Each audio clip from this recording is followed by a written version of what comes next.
অবুঝ প্রাণী নাম হলো পশু। এই পশু প্রাণী অবুঝ, তাদেরকে নৃশংসভাবে হত্যা করা হচ্ছে মানুষরূপীয় এই শয়তানগুলো। সাম্প্রতিক ভিডিও কয়েকটিতে দেখলাম 60টি বিড়ালের ছানাকে বস্তায় বেঁধে পানিতে নিক্ষেপ করে নিঃশ্বাস বন্ধ করে দিয়ে তাদেরকে হত্যা করেছে। আরেকটি ভিডিওতে দেখলাম একটি বিড়ালকে খাঁচার মাঝে রেখে নিচে আগুন লাগিয়ে দিয়ে সেই বিড়ালকে পুড়িয়ে হত্যা করা হয়েছে। বিড়ালটা চিৎকার করতেছে বাঁচার জন্য, তবুও এই বিড়ালের চিৎকার শুনতে পায়নি মানুষরূপীয় এই শয়তানগুলো।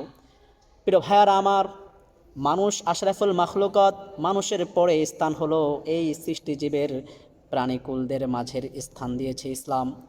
মানুষ যেমন সম্মানিত, মানুষের পর এই প্রাণীগুলো হলো সম্মানিত, এদের মাধ্যমে আমরা উপকৃত হই। মানুষরূপী ওই শয়তানগুলো এই সমস্ত অবুঝ প্রাণীদেরকে নৃশংসভাবে হত্যা করে তাদেরও কঠিন থেকে কঠিন শাস্তির আওতায় আনা উচিত।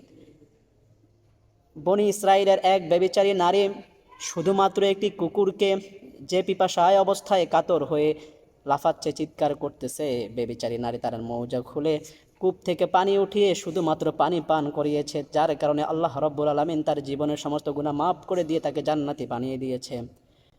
তবুও এই মানুষরূপীয় শয়তানগুলো পশুদের প্রতি মায়া মহাব্বত না দেখিয়ে তাদেরকে নৃশংসভাবে হত্যা করতেছে। চোখের পানি ধরে রাখতে পারলাম না, পশমগুলো দাঁড়িয়ে গিয়েছে। বিড়ালকে আগুনে পুড়িয়ে কিভাবে তোমরা মারলা রে ভাই!